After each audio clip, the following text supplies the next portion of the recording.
हर आदमी अपने अपने अनुसार दिख रहा है हमको। मैं शिव को लेकर बैठा हूं, लेकिन कोई शिव को लेने नहीं आता। मैं शिव देना चाहता हूं, मैं शिव लेना चाहता हूं। ना कोई लेने आता है, ना कोई देने आता है। मैं शिव की बात करने वाला हूं। लेकिन लगातार उस संक्रांति काल से लोगों को निकालने के लिए उन्होंने एक अथक, एक दुरूह काम शुरू किया। शिव के गुरु स्वरूप की स्थापना जन जन में हो। जैसा अभी भाई सर्वोदय जी अपने भजन में गा रहे थे, हरिंदर कहते हैं शिव है गुरु, इनको जन जन प्रतिष्ठित करो। जन जन में प्रतिष्ठित करने की बात उन्होंने की। उन्होंने नहीं कहा कि तुम खुद को प्रतिष्ठित कर लेना, उन्होंने तो कहा शिव को जन जन में प्रतिष्ठित करना।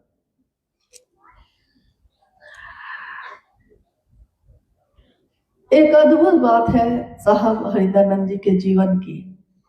जब कोई आध्यात्म की तरफ जाता है, या कोई अघोरी बन जाता है, कोई वैराग्य ले लेता है, या साधु बन जाता है और अपने घर परिवार को छोड़कर जंगल पहाड़ आश्रम में रहने लगता है, या दूसरा पहलू ये है कि वो पूरी तरह अपने गृहस्थ आश्रम में डूबा रहता है, घर बनाता है, परिवार संभालता है, मौज मस्ती करता है, पार्टी करता है, या तो पूरी तरह वैराग्य, या तो पूरी तरह गृहस्थ आश्रम।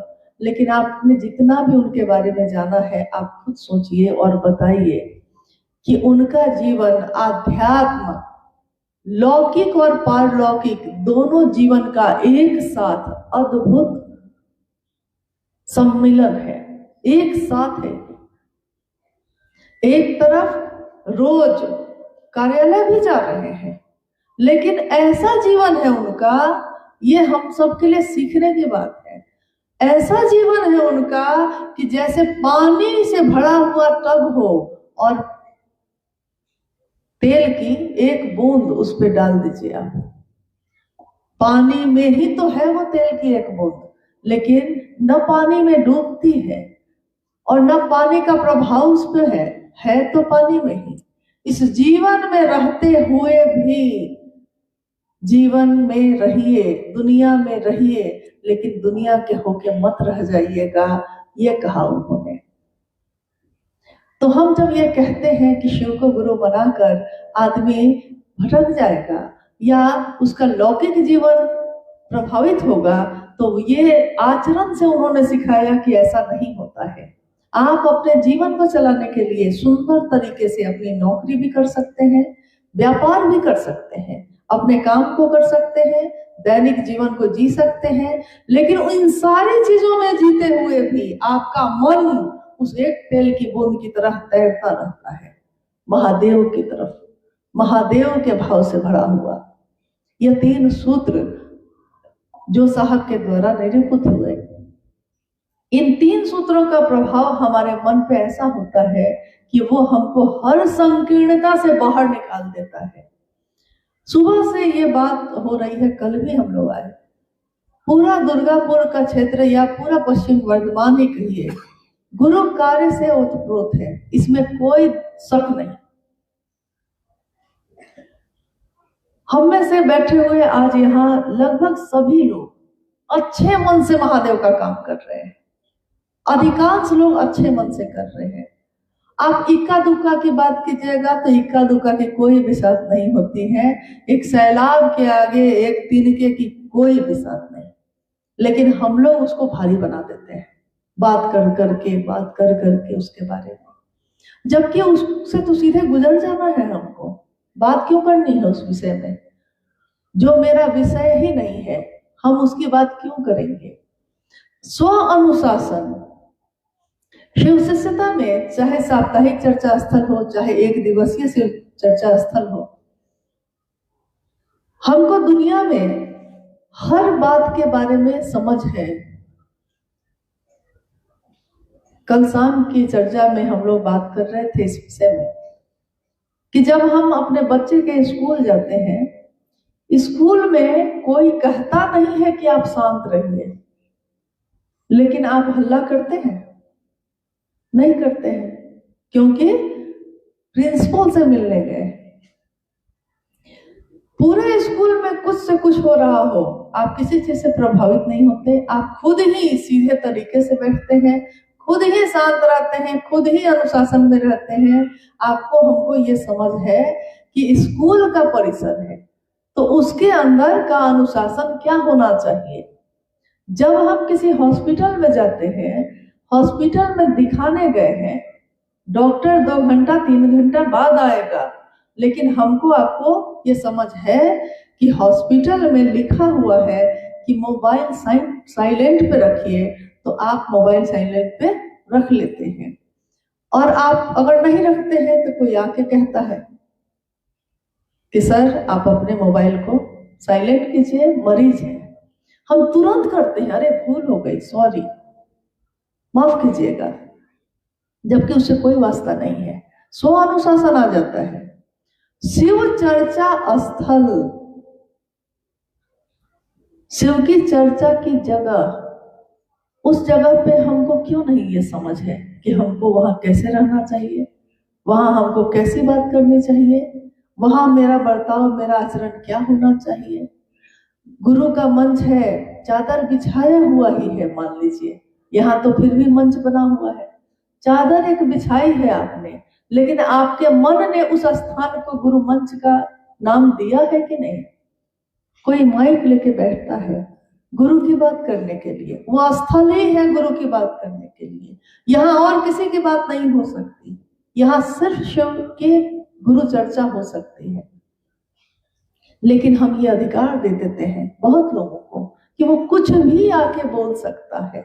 ये अधिकार नहीं है किसी को कि वो कुछ भी बोल सकता है, वो शिव की बात कर सकता है, लेकिन अपनी अपनी व्यक्तिगत खुन्नस निकालने का वो मंच नहीं है। ये अनुशासन तो हमको खुद में समझना चाहिए। हमारे आसपास की दुनिया ये देखती है कि हम शिव की चर्चा जो करने वाले लोग हैं, शिव का शिष्य जो बनकर हम चल रहे हैं, हमारी पहचान दुनिया में क्या होती जा रही है, क्या होती चली गई। साहब ने एक बार पूछा, उपवन में हम लोग बैठे थे, कुछ गुरु भाई गुरु बहन मिलने आए थे, उन्होंने पूछा गुरु बहनों से, जो कह रही थी कि हम लोग अक्सर किसी न किसी गांव में जाते हैं या शहरी क्षेत्र में भी जाते हैं। साहब ने पूछा उनसे कि तुम लोग जब जाती हो तो लोग तुम लोग को देख के क्या कहते हैं। बहुत अच्छे मन से उन्होंने पूछा, लोग तुम लोग को देख के क्या कहते हैं। कहते होंगे कि शिव की बात करने वाले लोग आए हैं। और गुरु बहनों ने भी हंसते हंसते उत्तर दिया, हाँ साहब कहते हैं कि शिव चर्चा वाले आए हैं। ये शब्द सुनते ही जैसे साहब का चेहरा, उसकी रंगत ही बदल गई। उन्होंने कहा, शिव चर्चा वाले, मैंने तो तुमको शिव का शिष्य बनाना चाहा। एक मामूली छोटा से छोटा गुरु भी अगर शरीर में भी है और उसका शिष्य भी अगर गुजरता है, लोग कहते हैं अमुक गुरु के शिष्य जा रहे हैं। धरती पे इतने गुरु हुए, उनके शिष्य जो हुए, उनको देखकर, उनके भाव भंगिमा को, उनके प्रेम भरे भजन को सुन के, उनके आचरण को सुन के लोग कहते हैं, अरे ये अमुक गुरु के शिष्य जा रहे हैं। और मैंने तो जगत गुरु शिव से जोड़ा है। लोग आपको हमको देखकर ये क्यों नहीं कहते कि शिव के शिष्य जा रहे हैं, कितने शांत जा रहे हैं, क्या सौम्यता है, क्या आचरण है, कितना बदल गया इसका जीवन। जो दिन रात कलह करता था अपने घर में, ये शिव की बात करते करते अब इतना शांत है कि कोई कुछ बोलता भी है तो उलट के बोलने की इच्छा खत्म हो गई। नहीं बोलना है, ना कोई जवाब देना है, ना कोई शिकायत करनी है, क्योंकि अगर मालूम हो जाए कि जीवन किसी भी पल खत्म हो सकता है तो शिकायत करने का समय है आपके मेरे पास।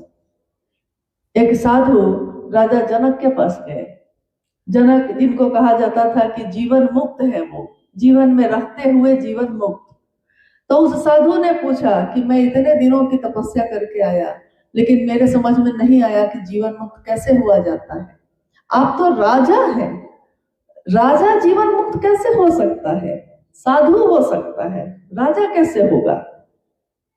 राजा ने कहा कि आज रात्रि विश्राम कर लीजिए, सुबह भेंट होगी, आज मैं बहुत व्यस्त हूं, लेकिन विश्राम कर लीजिए, फिर कल हम लोग बैठ के वार्तालाप करेंगे। वो चले गए। जिस कमरे में रहने की व्यवस्था, रात्रि विश्राम की व्यवस्था थी, उनके बिस्तर के ठीक ऊपर एक पतले धागे के साथ तलवार बंधी थी।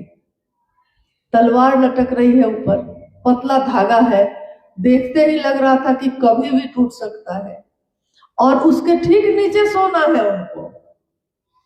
तो उन्होंने कहा कि मैं सोऊंगा कैसे? लेकिन बिस्तर वही है, राजा ने वही व्यवस्था की है, तो अब राजा के अनुशासन में रहना होगा। लेट तो गए, न सो तो पाए ही नहीं, न सो पा रहे थे, न बाहर निकल पा रहे थे। सुबह जब राजा से भेंट हुई तो उसने पूछा कि रात्रि कैसी बीती? महाराज जी ने कहा, रात भर तो जगे हुए, कैसी व्यवस्था की आपने, ऐसा क्यों किया मेरे साथ?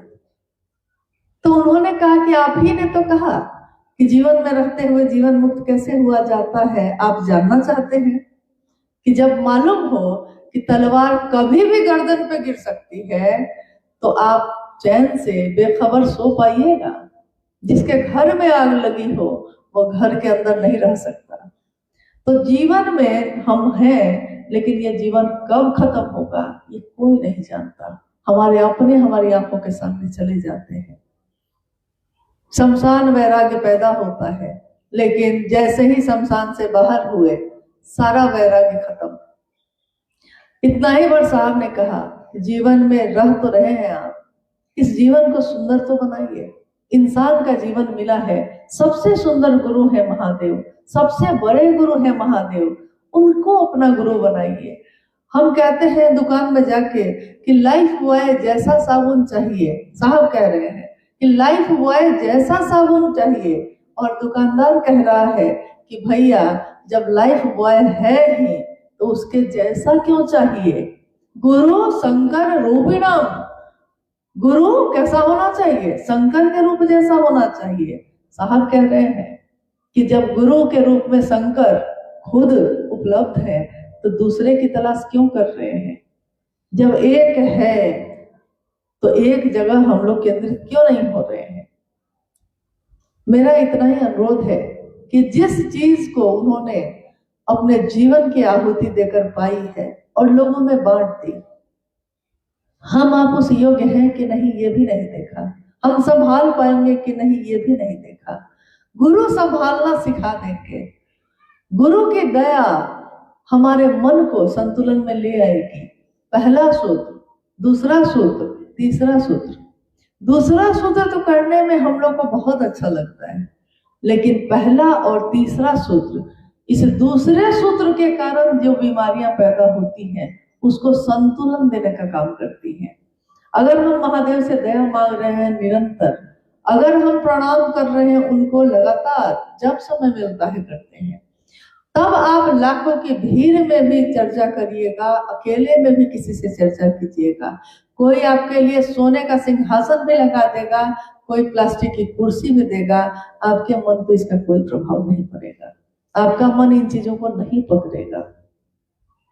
सारी बीमारियों का इलाज इसी में है, पहला और तीसरा सूत्र।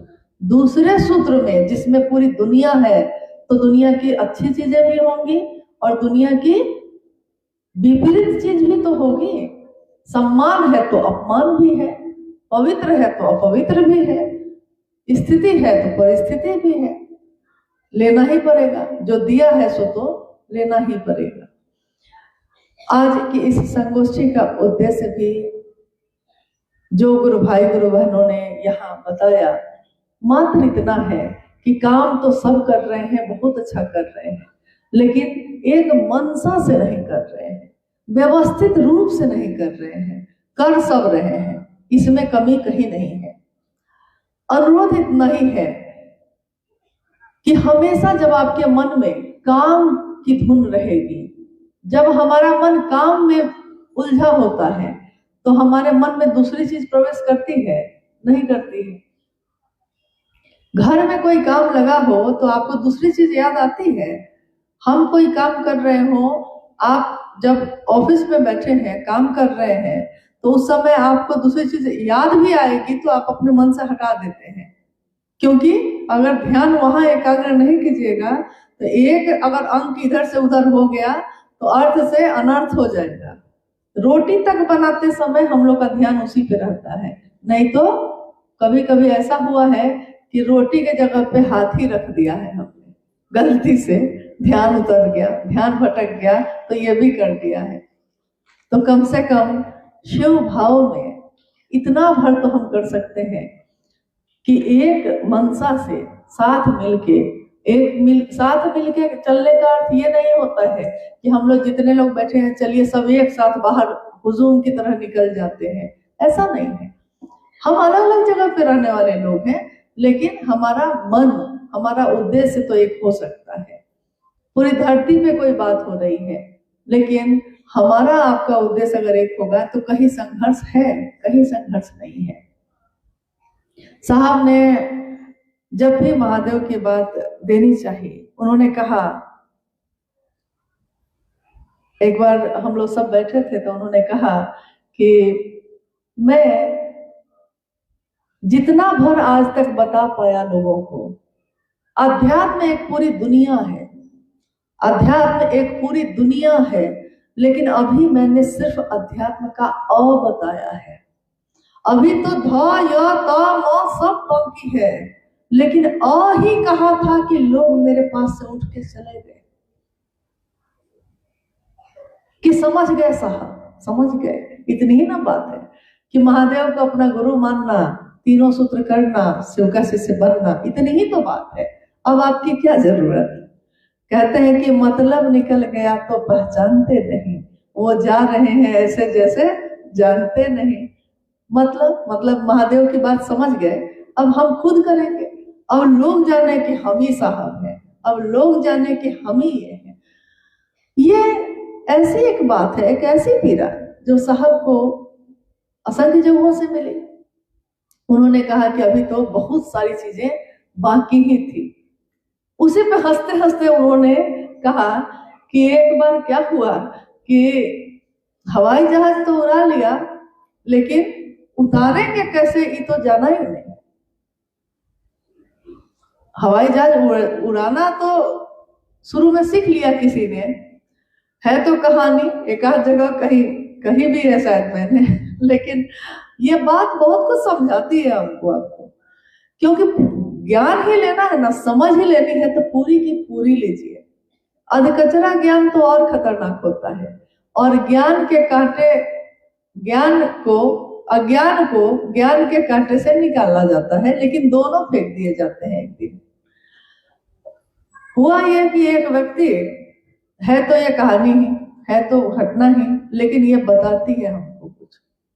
एक व्यक्ति ने हमेशा पायलट बनने का सपना देखा, मैं पायलट बनूंगा, हवाई जहाज उड़ाऊंगा।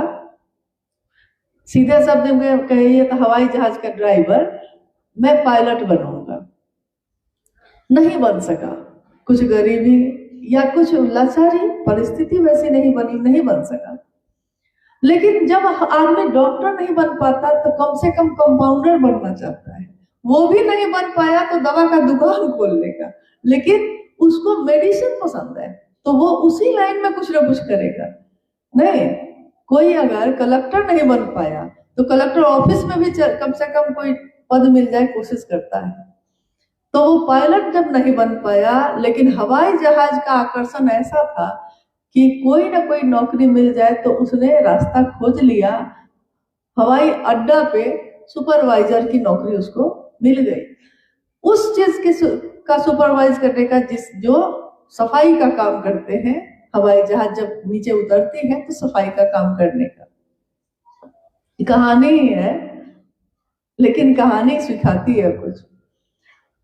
जब सफाई हो गई, उतर गया, तो वो चढ़ा तो किसी यात्री की किताब छूट गई होगी, उस पर लिखा हुआ था ऊपर, एक दिन में हवाई जहाज कैसे उड़ाए, एक दिन में हवाई जहाज कैसे उड़ाए, इसको सीखिए।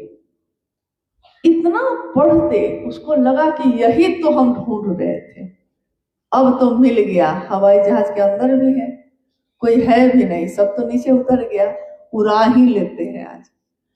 तो उसने जल्दी जल्दी में बेकरारी में किताब को पलटना शुरू किया, पहला पन्ना।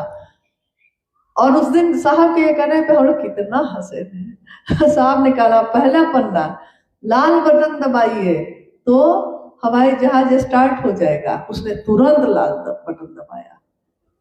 दबाने के बाद दूसरा पन्ना देखा, दूसरे पन्ने में था कि हरा बटन दबाइए तो टेक ऑफ करेगा, हवा में उड़ जाएगा। बिना कुछ सोचे उसने हरा बटन भी दबाया। सोचना ही नहीं है इसमें, सोचना क्या, एक दिन में तो सीख ही लेना है। हवाई जहाज हवा में है। फिर लिखा है तीसरा पन्ना, पीला बटन दबाइए तो हवाई जहाज अब सीधे उड़ेगा। पीला बटन दबाया। अब उसने पीला बटन दबाने के बाद जब हवाई जहाज हवा में आ गया, चलने लगा, दौड़ने लगा, उड़ने लगा, तब उसने सोचा कि अब आराम से बैठ के देखते हैं पन्ना सबको। तो चौथा पन्ना पे लिखा था, इसके आगे की जानकारी के लिए किताब नंबर 2 लीजिए। अब उसने सोचा कि अब क्या उतारेंगे कैसे हम। तो साहब ने कहा कि खुद ही को कर बुलंद, इतना उसने सोच, चाहा वो जैसे तैसे, उड़ा वो जैसे तैसे। अब खुदा खुद उससे पूछता है कि बता तू उतरेगा कैसे। देखिए, शिव शिष्यता एक भाव है जो शिव की तरफ उन्मुख करता है हमको आपको। साहब ने इतना ही तो कहा है, कहा सुना निकल गए दुनिया में, शिव की चर्चा करेंगे धूम मच गई। शिव की चर्चा ऐसा वैसा वैसा, जो सीखा है वही दूसरे को बता दिए। सम्मान मिलने लगा, कभी ना कभी तो फंसिएगा, कभी ना कभी तो हम लोग फंसते ही हैं, क्योंकि सारा चीज तो हम लोग जानते नहीं है। सब अखंड तो सिर्फ शिव है, बाकी तो सब खंड खंड में है। ज्ञान की सारी धारा उन्हीं से निकली है। शिव ज्ञान देते हैं तो शास्त्र आरेखित होते हैं। तो जब हंसते हैं तब लगता है कि अरे महादेव से देह तो मांगे नहीं, महादेव को प्रणाम करना तो भूल ही गए। तो साहब ने कितनी बार कहा कि मैं कहाँ करता हूँ प्रणाम, माला है मेरे कमरे में, लेकिन माला पे जप कहाँ करता हूँ। तो उस व्यक्ति को जप करने की क्या जरूरत जिसकी हर सांस में शिव हो। उस व्यक्ति को महादेव से अब दया मांगने की अलग से, अब तो अनायास हो रहा है ना, उनका मन अनायास में है, तो उनको इसकी क्या जरूरत कि वो महादेव से अलग से दया मांगे बैठ के। क्योंकि शिव शिष्यता में जिसके प्राण बसते हैं, उनसे ज्यादा कौन चाहता है कि हम आप शिव के शिष्य बने। ये रास्ता भी दिखाया उन्होंने, चलना भी सिखाया, मंजिल भी बताई। अब आप ये बताइए कि मंजिल किसको किसको याद है। आज की इस यात्रा की मंजिल आपको पता थी कि नहीं? आज की इस यात्रा की, शरीर की यात्रा की, कहाँ मंजिल क्या थी आज की? क्या थी? दुर्गापुर। दुर्गापुर भी नहीं, अब और आगे आइए। हाँ, ये हॉल। अच्छा, बैनर पे पढ़ के सुन पढ़ बताया जा रहा है। हाँ,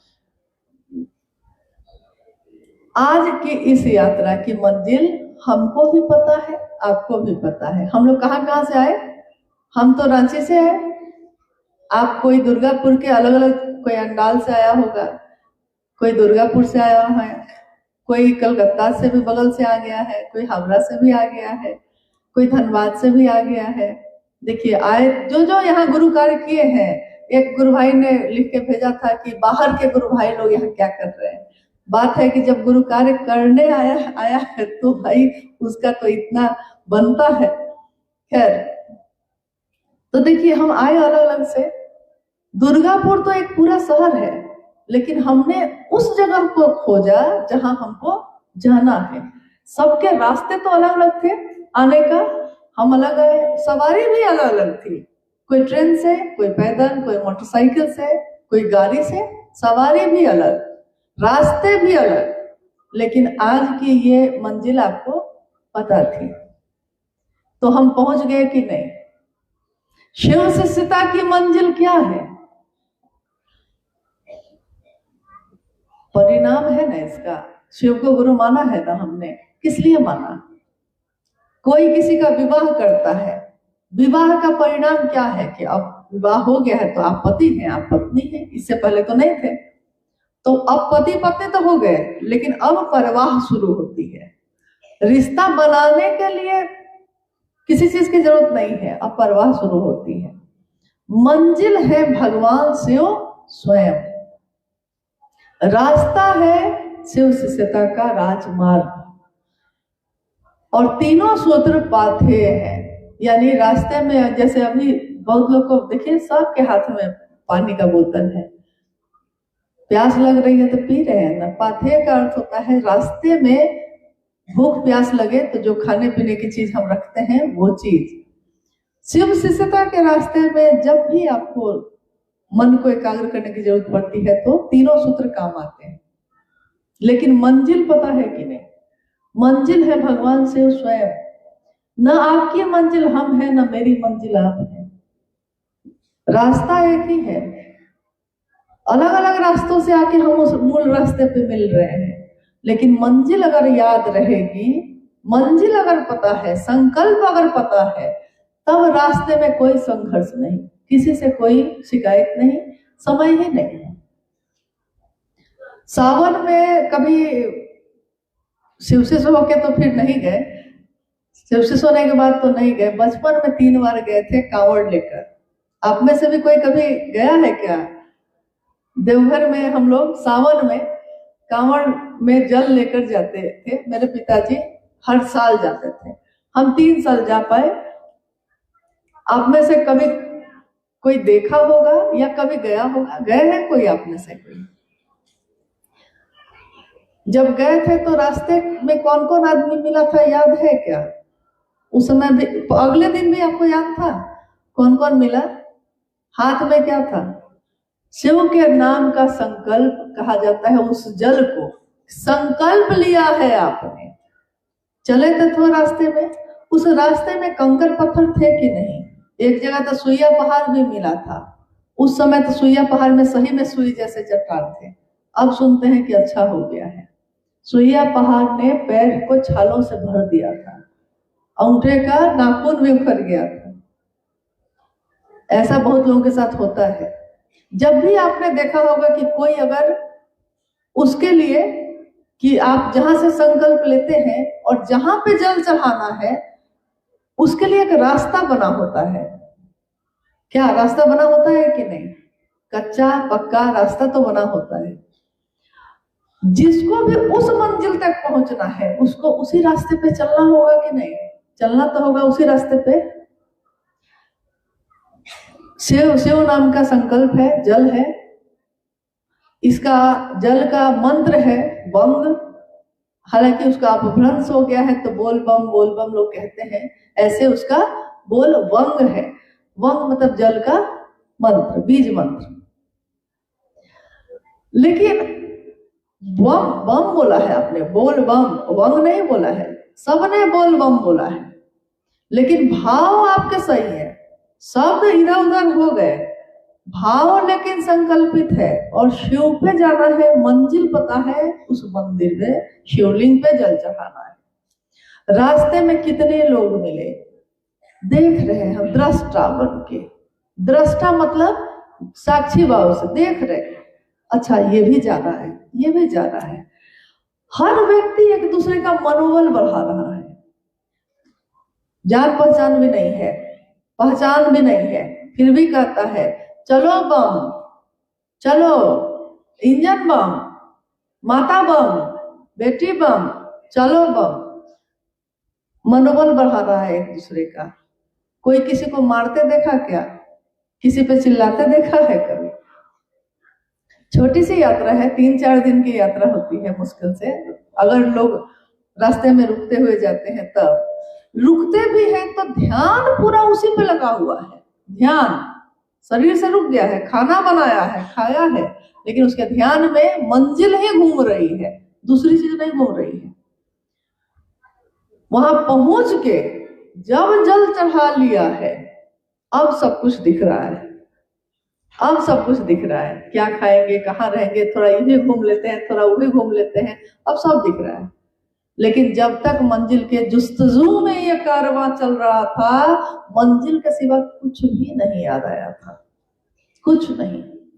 न किसी से संघर्ष, न किसी से शिकायत। और ये जो है शिव को गुरु बनाकर शिष्य बनने का संकल्प, शिव गुरु है, शिव मंजिल है, ये याद रहे तो ना तो कहीं संघर्ष है और ना तो कहीं कोई शिकायत है, ना रुकने का समय है। अगर कोई घायल हुआ था, रास्ते में बहुत लोग घायल हुए थे, जगह जगह चिकित्सा केंद्र बने हुए थे उपचार करने के लिए, प्राथमिक उपचार करने के लिए। कुछ लोग दवा लेके आए थे तो दवा लगा ले रहे थे, फिर से पट्टी बांध के चल रहे थे। यानी कि जो उस रास्ते पे है, एक जिज्ञासा का उत्तर दीजिएगा मुझको। अगर आप में से कोई रुका होगा किसी राहगीर के लिए, मदद के लिए, रुक गया है, घायल हो गया है, थक गया है, कंधा दिया है आपने चलने के लिए, लेकिन उस रास्ते पे जो लोग होंगे उसी के लिए ना आप रुके होंगे, उसी की मदद की होगी ना आपने। या लोग जो करते हैं, अगर किसी और रास्ते से कोई जा रहा होगा तो आप में, हम में से कौन ऐसा है जो लौटेगा उसके लिए, जो दूसरा रास्ता पे जा रहा है। अब मूल रास्ते पे वो नहीं जा रहा है, मूल रास्ते पे चल रहे हैं लोग, तो अपने ही भाई हैं, अपनी ही बहन है। घायल होंगे तो रुकेंगे, उनका उपचार करेंगे, उनके घायल मन को समझाएंगे। शरीर थक गया है, मन थक गया है तो कंधा देंगे। शर्त एक होनी चाहिए कि रास्ता तो एक होना चाहिए, शर्त इतनी है, रास्ता एक होना चाहिए। और ये पूछा नहीं जा रहा है, ये तो स्व अनुशासन शिव शिष्यों का होना चाहिए। जैसे उसको सब चीजों के बारे में पता है, उसको ये भी पता है कि हमको शिव शिष्यता में क्या करना चाहिए। भजन बज रहे थे, शायद आपको अच्छा लग रहा होगा, लेकिन लगता है कि कितना जल्द भजन अब खत्म हो कि बात कर सके, हम बात कर सके, इसलिए कि बहुत कीमती समय है आपका भी और मेरा भी। हर वो चीज बेशकीमती है जिसको पैसे से नहीं खरीदा जा सकता। पानी को पैसे से खरीद सकते हैं, खरीद सकते हैं। अभी आप कहिएगा कि बोतल में तो मिलता है, खरीद लेंगे, लेकिन क्या आप पानी की कीमत लगा सकते हैं? नहीं लगा सकते। मिट्टी की, अग्नि की, हवा की, आकाश की, सांस की, जीवन की, ये जो समय अभी का है, इसकी क्या कीमत है? हॉल की कीमत है।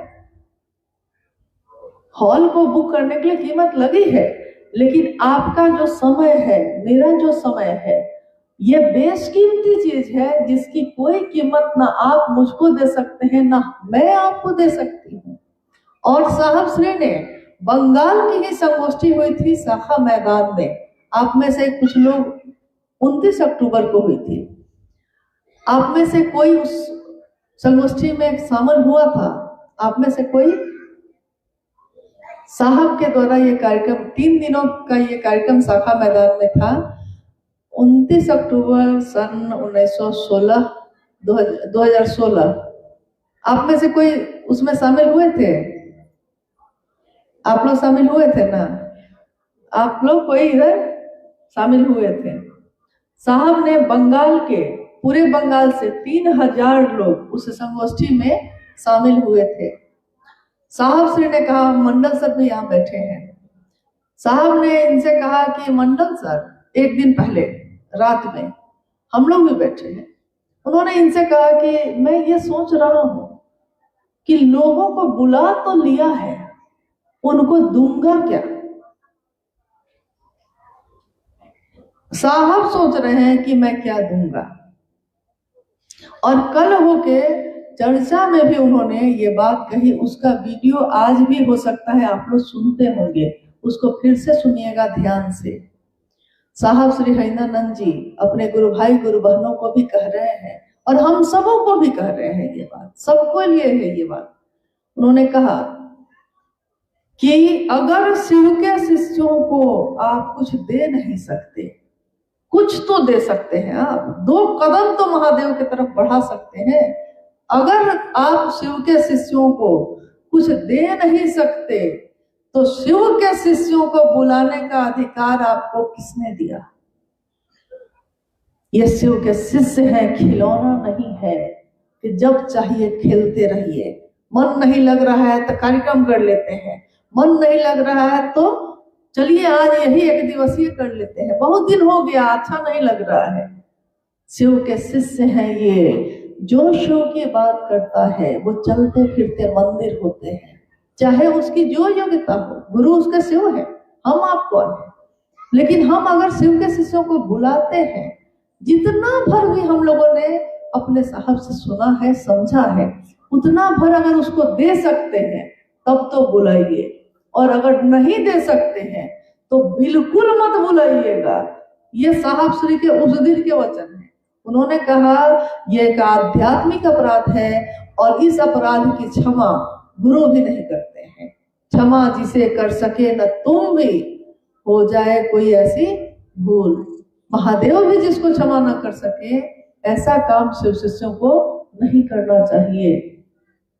अगर हम में से किसी को नाच गाना पसंद है तो उसको शिव शिष्यता से अलग हटके इस काम को करना चाहिए, शिव शिष्य बन के इस काम को नहीं करना चाहिए। आप कर सकते हैं, आपको बहुत पसंद है आप करिए, लेकिन तब शिव शिष्य बन के मत कीजिए इस काम को। आप कहिए कि मेरा व्यापार है, आप कहिए कि मेरा कैरियर है। ये गीत तो गाते ही हैं लोग, नृत्य तो करते ही हैं लोग, उससे जो पैसे मिलते हैं उससे जीवन चलाते ही हैं लोग। जगत को बेचकर जगत को खरीदने का रिवाज पुराना है, लेकिन शिव को बेचकर जगत को खरीदना, इसके लिए तो साहब ने कहा कि एकदम निषेध है, आप नहीं कर सकते। उन्होंने कहा कि आध्यात्मिक ऊर्जा का संचरण होता है, आध्यात्मिक ऊर्जा मिलती ही मिलती है। जो शिव की बात करेगा लोग उसकी तरफ आकर्षित होते ही होते हैं। आपको सम्मान देंगे, आपको प्यार देंगे, आपको भोजन देंगे, कपड़े तक दे देंगे, आपके गाड़ी में तेल तक भरवाएंगे। अरे ये मांगते क्यों है? तो मिल ही जाएगा। जो मिलने की चीज है वो मांगते क्यों है? लेकिन अपने व्यक्तिगत लालसाओं की पूर्ति के लिए आध्यात्मिक ऊर्जा का जो संचरण है वो जगत की लालसा के लिए करना बिल्कुल निषेध है। ये उस पुस्तक में भी लिखी हुई है साहब के द्वारा, शायद आपने पढ़ा नहीं होगा। अब जितने ही गुरु भाई गुरु बहनियां उपस्थित हैं, क्योंकि आप काफी समय से बैठे हैं, प्यास लगी होगी, भूख लगी होगी, थक गए होंगे, लेकिन जब मीलों चलना हो तो थक के फिर से चलना ही पड़ता है। तो मैं आपसे ही पूछती हूँ, क्योंकि इतने गुरु भाई गुरु बहन काफी हैं, बहुत हैं सही करने के लिए माहौल। क्या आप में से कोई ये सोचता है कि शिव शिष्यों का ऐसा करना सही है? क्या आप ये कहते हैं कि हाँ, अगर शिव के गुरु मंच का प्रयोग नृत्य और इस तरह के चीजों के लिए करना, उपयोग इन चीजों के लिए करना, या अपने व्यक्तिगत आरोप प्रत्यारोप किसी पे निकालना है, इसके लिए करना उचित है? आपको ऐसा लगता है तो वैसे जगह पे आप क्या करिएगा? समझाने की कोशिश तो करिएगा, छोड़िएगा नहीं, समझाने की कोशिश करिएगा। लेकिन अगर वो ना समझे तो उसको गुरु की दया के आश्रय पे छोड़कर आगे का रास्ता लीजिएगा। हम उस व्यक्ति को नहीं बदल सकते, लेकिन हम उस जगह से महादेव को प्रणाम करके उठ के जा सकते हैं कि हम अपने महादेव को इस तरह से उनकी गरिमा पे कलंक लगते देख सकते हैं। कोई मेरे पिता पे बोले तो हम बर्दाश्त नहीं कर पाते, कोई मेरी माँ को बोले, यहाँ तक कि कोई मेरे बच्चों की तरफ टेढ़ी नजर से देख ले तो हम बर्दाश्त नहीं कर पाते। और कोई कहता है कि शिव चर्चा करने वाले ऐसा करते हैं, ऐसा करते हैं। शिव की चर्चा करने वाले ना वो मेरा नाम लेता है ना आपका नाम लेता है, वो शिव का नाम लेता है। और जब आरोप गुरु पे लगेगा तो हमको आपको कैसे बर्दाश्त होगा? ये तो हम कर सकते हैं, चीजें इसी से ठीक हो जाएंगी। जहां भी ऐसा होता हो उस जगह पे न जाए, अगर हो रहा है, प्रणाम करके अपने महादेव को उठिए और चले आइए। कुछ बोलने की जरूरत नहीं, कोई शिकायत नहीं। ठीक है, आपका यही रूप है तो यही मुबारक आपको, लेकिन हमारा आपका तो नहीं है।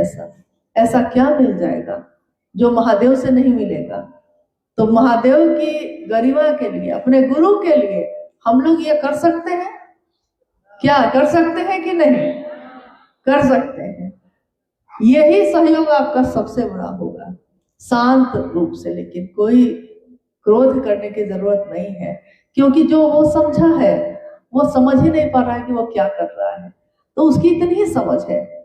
अफसोस करने की चीज है, क्रोध करने की नहीं।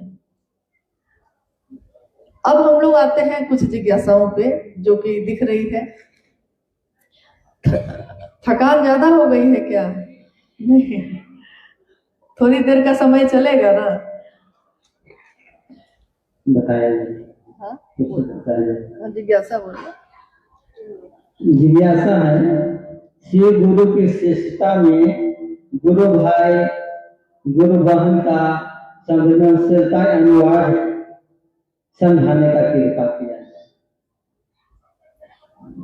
देखिए, लगाव होगा तो संवेदनशीलता तो बन ही जाती है। लगाव होगा तब ना। लोग कहते हैं आपको ये करना चाहिए, ये करना चाहिए। जब किसी से प्रेम हो जाता है तो कहाँ कहना पड़ता है कि क्या करना चाहिए, क्या नहीं करना चाहिए। वो तो खुद ही करना चाहता है। और अगर वो सामने वाला ना कुछ चाहे तो हम बार बार उससे पूछते हैं, कुछ भी कहो ना, हम कुछ भी करना चाहते हैं तुम्हारे लिए। यानी संवेदनशीलता तो खुद ही पैदा हो जाती है। तो शिव शिष्यों के अंदर या गुरु भाई गुरु बहन के अंदर अपने गुरु के लिए संवेदनशीलता पैदा हो जाए, इसके लिए क्या करना चाहिए? इसके लिए अलग से कुछ करने की जरूरत नहीं है, बस शिव को अपना मानने की जरूरत है। या तो प्रेम हो जाता है या तो प्रेम पैदा किया जाता है। हमारे भारत में तो प्राचीन समय से ये परंपरा चली आई है, या तो प्रेम करके विवाह होता है या विवाह करा के प्रेम करा दिया जाता है। लोग इतना ना बोलेंगे, इतना ना बोलेंगे कि प्रेम हो ही जाएगा। ना होगा तो नाटक ही करते हैं। नाटक करते करते भी असल बन जाता है, नकल करते करते भी असल बन जाता है। लेकिन वही है कि असल की खुशबू तो अलग होती ही है, नकली की तो अलग होगी। हम ही लोग यहाँ बैठे हैं, अभी सामने जो फूल रखा हुआ था तो हमको लगा ऑर्चिड का असली फूल है। ऐसे छुए तो देखे कि रफ है एकदम, तो सर बोले कि नकली है। जैसे ही नकली शब्द आता है तो सारा खुमार उतर जाता है। असली में कोमलता होगी, असली में सुगंध होगी। नहीं, भले उसका जीवन छोटा है, नकली का जीवन बहुत लंबा है, असली का जीवन बहुत कम है, लेकिन जीवन है उसमें, सुगंध है उसमें। तो संवेदनशीलता तो खुद ही पैदा हो जाएगी अगर महादेव अपने लगेंगे तब। अगला जिज्ञासा है, यह कपिल जी का जिज्ञासा है, गुरु कार्य कैसे करे कि महादेव के साथ साहब प्रसन्न हो जाए? महादेव के साथ साहब दीदी प्रसन्न हो जाए। महादेव प्रसन्न तो वो प्रसन्न, क्योंकि नाम कोई महादेव का लेता है और प्रसन्न कौन होता है? साहब। आप में से कभी आप कोई गुरु भाई गुरु बहन या तो उनकी लिखी किताब में पढ़े होंगे शक्ति रहस्य के बारे में, या कभी किसी कार्यशाला में आप शामिल हुए होंगे तो इस विषय पे आपने सुना होगा। शक्ति का रहस्य क्या है? शक्ति यानी शिव की शक्ति। जैसे ये दुर्गापुर शिव की शक्ति के नाम पे है, दुर्गा, दुर्गा मतलब शिव की शक्ति। शिव अपनी शक्तियों से जाने जाते हैं, शिव का प्रकटीकरण है उनकी शक्तियां। तो दुर्गापुर यानी कि शिव की शक्ति का एक नाम। एक बार एक जिक्र आया था कि साहब ने अपने गुरु से पूछा, महादेव से पूछा कि शक्ति का रहस्य क्या है? जवाब आया नमः शिवाय। तो उन्होंने कहा कि ये बात मेरी समझ में नहीं आई। देखिए, अध्यात्म का ये कैसा विज्ञान है, ये बात उनके समझ में नहीं आई कि ये कैसे हो सकता है। भगवती की उपासना में भगवती का न मंत्र होगा, गणेश की पूजा होगी तो गणेश का मंत्र होगा। तो भगवती के का रहस्य शिव को प्रणाम करना कैसे हो सकता है। फिर बात आई गई हो गई, कुछ वर्ष बीत गए, फिर से साहब के मन में ये जिज्ञासा पैदा हुई कि शक्ति का रहस्य आखिर है क्या, मेरी समझ में आया नहीं। एक आवाज आई, आवाज ने कहा कि जब तुम्हारे कार्यालय से कोई आता है, साहब उस समय डिप्टी कलेक्टर थे, आवाज आई कि जब तुम्हारे कार्यालय से कोई आता है फाइल लेकर, तुम उसके साथ कैसा व्यवहार करते हो। तो साहब ने उत्तर दिया कि कार्यालय से आया है, फाइल लेकर आया है, तो खरे खरे बात करता है, साइन कर देता हूँ और कहता हूँ कि कार्यालय जाओ। तो क्यों उसको अपने सोफा पे नहीं बैठाते। तो नहीं। खाना तुम्हारी पत्नी खाना बना के नहीं देती। तो नहीं। कार्यालय का है, आया गया। कोई शिव का नाम लेकर तुम्हारे दरवाजे आता है तो तुम उसके साथ कैसा व्यवहार करते हो। कोई अगर ये कह के आता है कि मैं गुरु भाई हूँ, मैं शिव शिष्य हूँ, तुम उसके साथ क्या व्यवहार करते हो। क्या उसको अपने घर के सोफे पे बैठाते हो। साहब ने कहा कि हाँ बैठाता हूँ। क्या तुम्हारी पत्नी भोजन बना के खिलाती है उसको। तो हाँ मेरे घर में जो है मैं खिलाता हूँ। यहाँ तक कि उसकी जूठी थालियां भी धोती है। तो हाँ मेरी पत्नी उसकी जूठी थालियां धोती है। आवाज ने कहा ऐसा क्यों करते हो। कार्यालय से आया आदमी को खरे खरे वापस कर देते हो। शिव के नाम से आया हुआ कोई व्यक्ति है तुम्हारे घर में तो उसको अपने घर के सोफा बिस्तर किचन तक में जाने की इजाजत दे देते हो। ऐसा क्यों करते हो। साहब ने कहा क्योंकि शिव मुझको अच्छे लगते हैं। आवाज ने कहा जब तुमको शिव अच्छे लगते हैं तो शिव का नाम लेकर जो आता है उसके आगे बिछ जाते हो। सोचो भगवती को वो शिव कैसे लगते होंगे। साहब ने कहा तुलना ही नहीं है।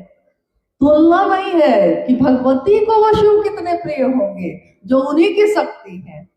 तो जब शिव को प्रणाम करोगे नमः शिवाय से तो भगवती प्रसन्न होंगी, तुम्हारी मदद करेंगी कि वो कहेंगे कि मेरा वाला मंत्र पहले बोलो।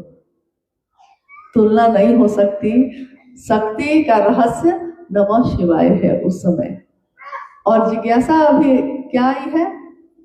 जिज्ञासा आप सुनिए। इस घटना को सुनने के बाद जिज्ञासा सुनिए। जिज्ञासा है गुरु काज कैसे करें कि महादेव के साथ साहब जी प्रसन्न हो जाए। आप बोलिए साहब दीदी को प्रसन्न करने का उपाय क्या है। नाम लीजिएगा शिव को, प्रसन्न होंगे वो। काम करेंगे गुरु का, महादेव का, छाया देती है मां नीलम। यहां तक कि तुम्हारे लौकिक कांटों को मैं चुन लूंगी, ये कहती है मां नीलम। झुकती है, जूठी थालियां तक धो देती है। साहब अपने पास जमा मात्र 3000 रुपए को भी न्यौछावर कर देते हैं। घर में कुछ नहीं बचता तब भी कर देते हैं। न दिन को दिन देखा न रात को रात देखा। कोई अगर महादेव का नाम लेकर आ गया है तो अपना सर्वस्व न्यौछावर किया है। तो साहब और दीदी को प्रसन्न करना चाहते हैं, उनके मन के नजदीक होना चाहते हैं। सबसे बड़ी बात यह होती है मन के नजदीक हो जाना, मन से उनका दर्शन करना। और मन के नजदीक होने का एक ही तरीका है, उन्होंने जैसा कहा है उसके अनुसार महादेव को करना का काम करना। उनके अनुसार, मेरे और आपके अनुसार नहीं। उनकी चाहत के अनुरूप, मेरी आपकी चाहत के अनुरूप नहीं। तब तो कुछ बचेगा ही नहीं। इस रास्ते पे चलने के लिए तो हम लोग को यही करना होगा। अक्सर साहब ने ये कहा कि मैं एक ऐसे पुराने कुएं की तरह हूं जिसमें जो आता है, जहां से आता है, अपना अक्स, अपनी धारणा और अपने मनोभावों की वापसी पसंद करता है। कुआं देखा है आपने कभी। आप में से कुआं किसी ने देखा है। कुआं भी कम होता जा रहा है, भारी फेरा है। कुआं देखा है आपने कभी। देखा है, बाप रे, धीरे धीरे तीसरी बार पूछने पे कह रहे हैं। कुआं में अगर झांक पानी भरा है, अगर पुराना कुआं है, चौड़ा है, पानी भरा हुआ है, उसमें झांकिए तो, झुक कर देखिए तो उस पानी में क्या दिखाई देगा? मेरा ही चेहरा, जो झांक के देख रहा है उसी का चेहरा। आवाज दीजिए, हो आवाज दीजिए तो उस कुएं में लौटेगा क्या? मेरी ही आवाज। यहाँ साहब क्या कह रहे हैं? मैं उस पुराने कुएं की तरह हूं जिसमें जो आता है अपना अक्स यानी अपना चेहरा देखना चाहता है, अपना मनोभाव की पुनरावृत्ति पसंद करता है। मतलब जो वो सोच के आया है वो काम हो जाना चाहिए तो वो खुश, अगर उसके मन के अनुसार नहीं हुआ तो वो नाखुश। अगर वो साहब के पास आया है, उन्होंने उसकी बात मान ली तो साहब बहुत अच्छे, अगर साहब ने उनकी बात नहीं मानी तो साहब के पास आना बेकार हो गया। नहीं, अपना अक्स उसी की पूर्णावृत्ति पसंद करते हैं। लेकिन साहब कहते हैं कि जो भी ऐसा सोचते हैं उनको याद रखना चाहिए कि लौटती उनकी परछाई ही है, उन्हीं की परछाई लौटती है। मैं अपने अंदर जो शिव भाव है उससे आपके जीवन की प्यास बुझा सकता हूँ, उस कुएं के पानी से जीवन की प्यास बुझ सकती है, लेकिन कोई उस कुएं के पानी से अपनी प्यास नहीं बुझाना चाहता। सब अपनी ही बात लेके आते हैं, कोई उसकी बात नहीं सुनना चाहता, कोई उसकी आवाज नहीं सुनना चाहता। शायद इस धराधाम से जाने तक मैं पुराना कुआं ही रहूंगा। ये साहब के वाक्य हैं। इस वाक्य में, इस बोलने में, इस लिखने में पीरा ही पीरा है, पुकार ही पुकार है। और ये पुकार उस पंक्ति में बदलती है, ढल जाती है, जिसमें उन्होंने कहा आओ चले शिव की ओर। चलो, कुछ रखा नहीं है दुनिया में। आज जो अपना है कल पराया हो जाता है, आज जो सुख देता है कल दुख देने लगता है। कहाँ कांटों में फंसे हो, कहाँ इसमें फंसे हो यार, चलो शिव की ओर। तो साहब को, दीदी को प्रसन्न करने का एक ही तरीका है कि हम उनके अनुसार काम करें। गुरु की दया, इस पंक्ति को आपने सुना होगा, सबने सुना है कि गुरु की दया गुरु आदेशित अनुसार करने भर से मिलती है। सुना है आपने इस पंक्ति को? बहुत बार सुना होगा, चर्चाओं में, किताबों में पढ़ा होगा, गुरु की दया। लेकिन जब हम कहते हैं कि गुरु का काम क्यों नहीं करते, तो लोग कहते हैं कि गुरु की दया होगी तब ना करेंगे।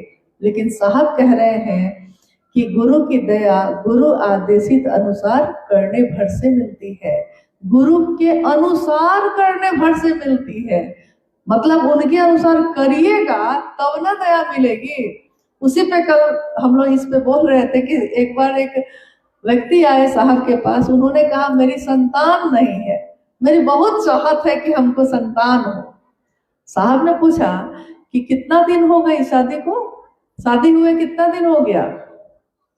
तो उसने कहा शादी तो मैंने सोचा है कि मैं करूंगा ही नहीं। तो साहब ने कहा शादी तो कर ले भाई, संतान होने का दे भी दूं, मान लीजिए दे ही दूं, शादी ही नहीं करूंगा सोच के बैठे हैं आप। तो बात क्या है कि गुरु का काम नहीं करूंगा, दया मिल जानी चाहिए। गुरु की दया मिलेगी ही वही काम करने से। तो महादेव का काम करेंगे तो गुरु की दया मिलेगी, इसी काम के लिए मिलेगी, इसी भाव के लिए मिलेगी। अगला जिज्ञासा है, संतोष जी का है, शिव गुरु शिष्टा में गुरु भाइयों के बीच मतभेद क्यों? कोई मतभेद तो हमको नहीं दिखा। झूठ मूठ का रगड़ा होता है, कोई मतभेद नहीं है। अगर मतभेद होता तो फिर दोबारा मिलता। झगड़ा भी करते हैं तुम्ही से और मिलते भी हैं तुम्ही से। नहीं, कहाँ कोई मतभेद दिखता है। जिस बारे में बात कीजिएगा मन में वही बात घर कर जाती है। जब प्रेम की बात करिएगा तो सिर्फ प्रेम याद रहेगा, मतभेद इतना करिएगा कि फिर मतभेद ही याद रहेगा, प्रेम नहीं याद रहेगा। तो जो बात, जो शब्द मेरे मन को शिव की तरफ से हटा के कहीं और ले जाएगा, हम लोगों को वो बात करनी चाहिए कि नहीं करनी चाहिए? हमको करनी ही नहीं है। मतभेद पे हमको कोई बात नहीं करनी। आपको करनी है करिए, क्योंकि आपके पास मतभेद पे बात करने का समय है और मेरे पास मेरे गुरु महादेव और साहब दीदी के आशीर्वाद से प्रेम करने के लिए समय है, प्रेम करने की बात करने का समय है, शिव शिष्टता में चलने का समय है, एक दूसरे को सहारा देने का समय है और बिना किसी उम्मीद के। हो सकता है वो फिर मुझसे कभी मिले भी नहीं, लेकिन मेरा मन तो खुश होगा कि मैंने किसी के लिए तो कुछ अच्छा किया महादेव की तरफ चलने में, भले वो मुझको समझे ना समझे, उसके ऊपर मेरा बस नहीं, लेकिन अपने ऊपर तो मेरा बस है। दुनिया नहीं बदल सकती, लेकिन हम तो बदल सकते हैं। नजर बदलो तो नजारे बदल जाते हैं, नजर बदलो नजारे बदल जाते हैं। बहुत गर्मी है बाहर, लेकिन जिसका जिसका मन खुश होगा उसको इस गर्मी का असर हो रहा है। लेकिन अगर बारिश हो रही हो, मौसम एकदम ठंडा हो, सावन की रिमझिम बारिश हो रही हो और मन आपका उदास हो, कितना भी सुंदर मौसम हो, मन की उदासी उस मौसम को भी खराब कर देती है। और मन खुश हो, मन में शिव है, मन आनंदित है, तो हर चीज में, यहाँ तक कि धूप में भी छांव का आनंद होता है, पतझड़ में भी बहार का आनंद होता है, तपती धूप रेगिस्तान में भी बारिश की बूंदों का एहसास होता है। शिव की बात करने वालों को अपने जीवन में हर जगह शिव का आभास होता है। शिव ही शिव है, जिधर देखूं तुम्हें मुझे तुम मिल गए, हमदम नजारा हो तो ऐसा हो, जहां देखूं वही तुम हो, सहारा हो तो ऐसा हो, महादेव जैसा सहारा हो, साहब दीदी जैसा सहारा हो, और किसकी जरूरत। जहां रहिए खुश रहिए, आनंद रहिए, दूसरों को भी वही दीजिए, जो आपके मन में होगा दूसरों को वही ना दीजिएगा। चलिए अंतिम प्रश्न करिए, क्योंकि ये भाई कौन जी का एक जिज्ञासा है कि एक को जानो एक को मानो, इस संदेश से मेरे साहब श्री क्या समझाना चाहते हैं, कृपया समझाने का प्रयास किया जाए। किनकी जिज्ञासा है? पवन जी का। अच्छा, एक को जानो एक को मानो। जब एक को जानिएगा तो एक को ही मानिएगा। जिसको जानते हैं हम उसी को ना मानते हैं, जिसको मानते हैं उसको जान लेते हैं। तो यहाँ किसको जानना है हमको, किसको मानना है? साहब की इच्छा भी यही है कि हम शिव को जाने, सबकी इच्छा यही है, सबकी मनसा यही है। हम लोग अपने जीवन में यही काम करते हैं। सोच लीजिए कि जिस जीवन में, इतने बेशकीमती जीवन में महादेव की बात कर रहे हैं, और अगर महादेव की बात करके भी हमारा मन खुश नहीं है तो बेकार है इस काम को करना। तब तो अपने घर में हम लोग सही थे, अपने घर में अच्छे थे, सबकी शिकायत करते थे, सबको फोन पे यहाँ की चुगली वहां करते थे, एक दूसरे की शिकायत, एक दूसरे से झगड़ा, क्या मजा था उसमें। कहाँ महादेव के पास आ गए। काठमांडू में साहब से किसी ने कहा कि साहब महादेव को गुरु बना के हम फंस गए। साहब ने कहा कि अरे तुम क्या फंसे हो जो हम फंस गए हैं। नहीं, क्या हो गया है, क्या हुआ गुरुबान को? अच्छा, आप लोग बहुत शांति बना के रखिए। नहीं ठीक है, ऐसे भी समय भी हो गया है और मेरा इतना ही निवेदन है, अनुरोध भी है कि ठीक है, बोलिए। ठीक है, एक जिज्ञासा और है, उस पर भी बात कर लेते हैं हम लोग। शिव चर्चा के नाम पर लोग चंदा उठाकर जो बचता है खुद रख लेते हैं, इसका लोगों के जीवन पर क्या असर होगा? अब लीजिए। अच्छा, इस जिज्ञासा पे ताली बज रही है। चर्चा के नाम पे, शिव चर्चा के नाम पे कोई चंदा करता है और जो बचता है वो खुद रख लेता है, इस पे क्या किया जाए? आप एक बात का उत्तर दीजिएगा, क्योंकि आपने नाम नहीं बताया है कि कौन ऐसा करता है। तो जो ऐसा करता है आप तो जानते होंगे उसको। क्या वो व्यक्ति अमीर हो गया? क्या उसके जीवन में खुशी ही खुशी छा गई है? चेहरा मुरझाया लगता होगा हमेशा। कुछ हासिल नहीं हुआ होगा। जब एक बार बिहार में एक कार्यक्रम में ऐसा मामला हुआ, साहब ही गए थे उसमें। आने के बाद क्या हुआ कि कुछ दिन तक पुराने गुरु भाई लोग जो प्रतिदिन आते थे, सबके बीच में ये चर्चा का विषय हो गया कि अमुक जगह जो आपका आयोजन हुआ उसमें लाखों रुपए बचे और किसी चीज का आय व्यय का हिसाब नहीं दिया लोगों ने, महादेव के नाम पे पैसा लिया था, महादेव के काम में खर्चा होता। महादेव का काम मतलब क्या समझे, क्या चीज में? जैसा आपने सुना ना अभी संस्था या न्यास साहब ने बनाया, क्या करती है ये संस्था न्यास? इसका मूल उद्देश्य क्या है? शिव के गुरु स्वरूप की स्थापना जन जन में करना। आप भी ऐसा ही करते होंगे। शिष्यानुभूति लोगों के बीच उसी पैसे से हम लोग बांट लेते हैं, आप लोग भी बांटते होंगे। 3 सूत्र का कार्ड बांटते हैं, स्टिकर बांटते हैं, लोगों को समझाते हैं, इसमें ऑटो बुक करके जाते हैं।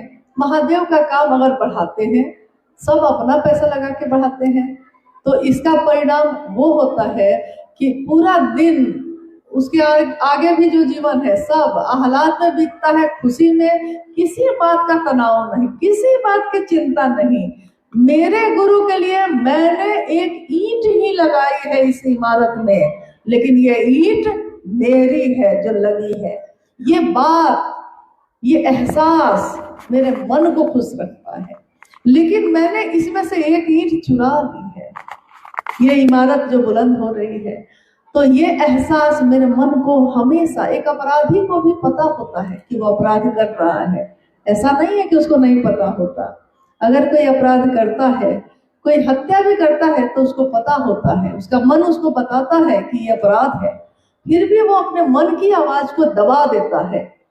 उसका परिणाम उसको भोगना ही पड़ता है। हमारे ही स्वकर्म, हमारे ही संचित क्रियमान हमको कर्म फल भोगने की व्यवस्था में डाल देते हैं। और आज तक, उस दिन जब ये बात बार बार आने लगी, तो कुछ दिन तक, 4-5 दिन तक ये बात चली। साहब ने कहा कि मैं महादेव के तरफ से जब देखता हूँ, क्योंकि मैं शिव का शिष्य हूँ, तो मैं महादेव के तरफ से दुनिया को देखता हूँ। मैं दुनिया की तरफ से महादेव को नहीं देखता हूँ, मैं महादेव की तरफ से देखता हूँ, क्योंकि मैं अकेले महादेव की तरफ जा रहा था। महादेव ने मुझको दुनिया की तरफ भेजा कि जो तुम करते हो दूसरों को करने के लिए कहो। तो मैं जब महादेव की तरफ से दुनिया को देखता हूँ, इस पैसे का कोई मोल मेरे लिए नहीं है। कोई शिव का शिष्य बन जाता है, ये मेरे लिए बेमोल है, मतलब बहुत कीमती चीज है। लेकिन आप पैसे को देखते हैं तो आपको लगता है कि क्या कर दिया, क्या कर दिया, क्या उसको सब कुछ अच्छा मिल जाएगा? आप इसकी चिंता क्यों करते हैं? जो जैसा पाएगा, जो जैसा करेगा वैसा पाएगा। आप क्यों चिंता कर रहे हैं? हरिनानंद ने कभी चिंता नहीं की इस बात की, कौन मुझको छोड़ेगा, कौन मेरे साथ चलेगा। मेरा महादेव मेरे साथ है, कौन मुझसे छल करेगा, कौन ना करेगा। मेरे महादेव ने छल नहीं किया कभी। कौन मुझको अपना मानेगा, कौन मुझको पराया मानेगा। मेरे महादेव ने मुझको कभी पराया नहीं समझा। उन्होंने जितना अपना समझा, उतना तो मैंने भी उनको अपना नहीं समझा। इसलिए मैं महादेव की तरफ से देखता हूँ।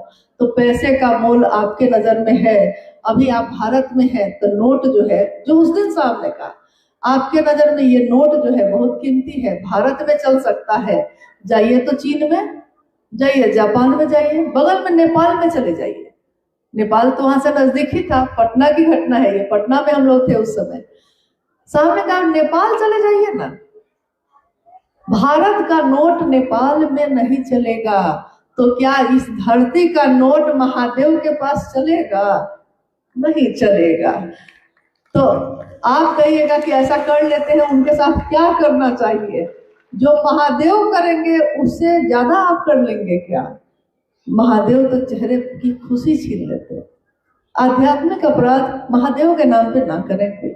हम लोग तो अनुरोध कर सकते हैं, फिर भी अगर आप संकल्पित हैं कि हम करेंगे ही करेंगे, तो महादेव आपके गुरु हैं। आप विभ्रमित हैं तो गुरु भी वही है। आपके भ्रम को, आपकी चेतना में रोशनी को वही ला सकते हैं। हमारे आपके अंदर ये सामर्थ्य नहीं है। इनकी जिज्ञासा खत्म ही नहीं होती है। जैसे कि कुछ गुरु भाई, गुरु बहन शिव अंश के रूप में 50 रुपया जमा करते थे, वो भी अभी कम हो गया। कुछ लोगों ने मना कर दिया कि अब क्यों देना। उसकी मतलब, इसका मतलब है के बारे में समझें। अच्छा, एक बात बताइए, जिज्ञासा जो है आप समझ गए कि जिज्ञासा को दोबारा बोले? दोबारा बोले? नहीं समझ गए? जिज्ञासा ये है, फिर से बोल देते हैं, ठीक से बोल देते हैं। जिज्ञासा ये है कि क्या शिव गुरु कार्य को बढ़ाने के निमित्त एक संस्था शिवशिष्य परिवार, दो न्यास, वैश्विक शिवशिष्य परिवार, शिवशिष्य हरिदानंद फाउंडेशन, इन 3 चीजों की स्थापना स्वयं साहब श्री ने की थी। और उन्होंने इन तीनों के मूल उद्देश्य को बनाया था शिव के गुरु स्वरूप की स्थापना जन जन में करना। और जब किसी देश में रजिस्टर्ड होता है कागज पे, तो सरकार उसके सदस्यों को भी खोजती है। इसलिए बहुत सारे लोग, हम में से बहुत गुरु भाई गुरु बहन उस समय किसी न किसी संस्था या न्यास में सदस्य भी बने। सदस्य बने मतलब कुछ ऐसा नहीं था, उसमें 50 रुपये महीने में वो सदस्यता के रूप में देते हैं और उसकी रसीद प्राप्त होती है। लेकिन उनका ये पैसा शिव के गुरु कार्य में खर्च किया जाता है। जैसा मैंने अभी थोड़ी देर पहले भी बताया कि गुरु कार्य में खर्च करना मतलब क्या? गुरु कार्य में मतलब कि ये सारी चीजें आती हैं। शिष्यानुभूति जो दी जाती है फ्री में, लेकिन छपने में तो पैसे लगते हैं। साहब ने उसके पीछे मूल्य लिखवाया था, आपका शिव शिष्य होना। तो यानी कि जीवन में कभी भी कोई शिव शिष्य या मुख्यालय शिष्यानुभूति का पैसा नहीं ले सकता, लेकिन वो छपती तो है हमारे आपके सहयोग से। जब 1990 में पहली बार साहब ने इसको छपवाया था और संस्था की स्थापना तो 2007 और 8 में हुई है, तो 1990 से लेकर 2007 तक शिष्यानुभूति छपी थी कि नहीं छपी थी? संस्था तो नहीं बनी थी उस समय, न्यास भी नहीं बना था, छपी भी बिहार में उस समय तेजी से गया होगा। बिहार के गुरु भाई लोग हैं यहाँ उपस्थित, उनको मालूम होगा। साहब और दीदी ने अपने उसी छोटे से अमाउंट, छोटा सा जो पैसा का हिस्सा था, उसमें कटौती कर करके और कुछ जो गुरु भाई लोग थे वहां या गुरु बहन लोग थी जो साहब के पास आया जाया करते, तो सबके सहयोग से शिष्यानुभूति छपवाई जाती थी। काम उस समय भी यही होता था। संस्था नहीं बनी थी, न्यास नहीं बना था, क्योंकि संख्या इतनी ज्यादा नहीं थी। संख्या बढ़ी तो इसकी जरूरत थी, जरूरत के कारण बनी, तो इसमें कुछ सदस्य बनते हैं। लेकिन जब साहब शिवलीन हुए, चूंकि ये प्रश्न अब आ ही गया है, तो इसका उत्तर जो होना चाहिए वो दे या आपके मन के अनुकूल दे? क्या दे? जो होना चाहिए वो दे। हाँ, साहब के शिवलीन होते ही, यानी उस शरीर का अंत होते ही, चेतना का तो हुआ नहीं, शिव का हुआ नहीं, शिव के अंश का कैसे होगा? लेकिन उस शरीर का जन्म हुआ है तो खत्म ही होगा ही, नश्वर है, खत्म होगा ही। साहब के शरीर के सामने हम लोग जब बैठे थे उस समय कुछ ही लोगों ने, लेकिन उसी समय बाहर में ऐसी बातें शुरू हो गई थी कि अब साहब नहीं तो अब क्या करना है यहाँ, चलो अपना अपना जिला संभालते हैं। आपने पहले, मैंने आपसे पूछ लिया है कि जो सही है वो कहे कि जो आपके मन को अच्छा मीठा मीठा लगता है वो कहे। आपने कहा कि जो सही है वो कहे। आज तक मैंने इस विषय में कहीं कोई बात नहीं की है। आपने सुना भी होगा, कभी चर्चाओं को सुनते हैं आप, आपने कभी नहीं सुना होगा कि मैंने कभी भी स्पष्ट रूप से इस बात को कहा है। लेकिन आज दुर्गापुर है माँ की शक्ति का स्थल, आपने पूछा है तो उसका जवाब भी दे रहे हैं। साहब के शिवलिंग होते ही बाहर कुछ चुने हुए लोगों ने ये कहा, अब गए, अब बुढ़ाऊ गए, अब हम लोग काम आएंगे। मुखिया नहीं तो मुख्यालय कैसा?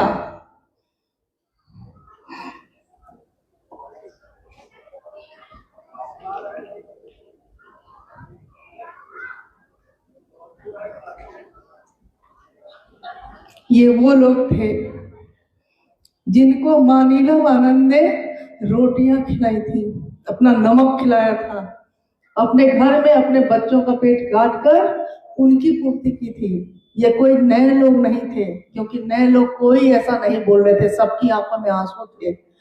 नए लोग जो थे पुराने लोग थे, नए पुराने सारे लोग तो आंचल से उस रास्ते को साफ कर रहे थे, जिस रास्ते से साहब को जाना था।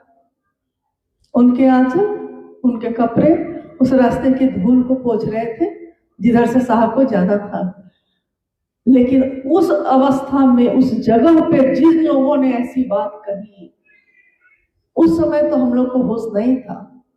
धीरे धीरे जैसे जैसे बात आने लगी, उस बीच में ये सारी बात भी आई। किसी ने कुछ ही दिन के भीतर अलग अलग जगहों पे पूरे भारत के कोने कोने में कोशिश शुरू की कि कोई कार्यक्रम करने लगा। कोई अब साहब ने मुझको ही अपनी ताकत दे दी है, साहब को और किसी पे विश्वास नहीं था, उन्होंने मुझको ही चुन लिया है, ऐसी बातें कहने लगे।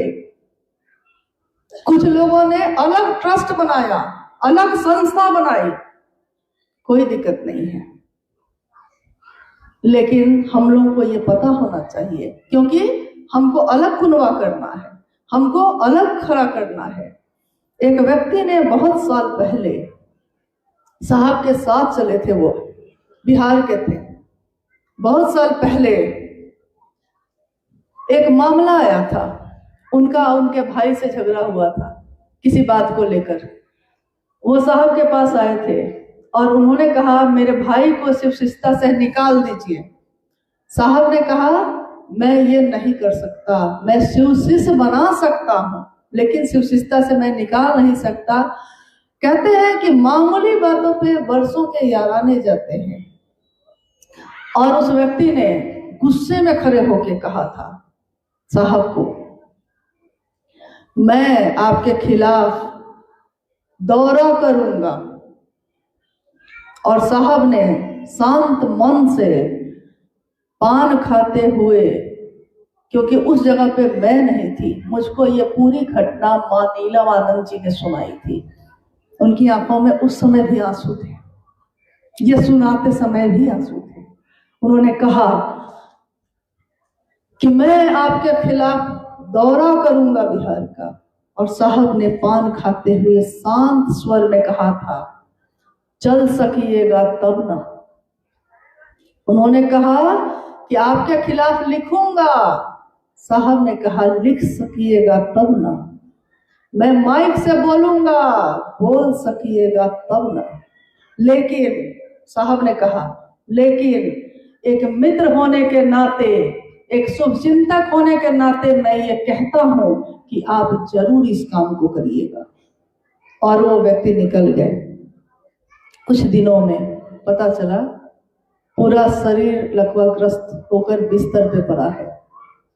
साहब ने कहा कि मैंने कुछ नहीं किया है, सच्चाई ये है कि मैंने कुछ नहीं कहा है, कुछ किया ही नहीं मैंने सिर्फ महादेव को कह दिया कि आप देखिएगा।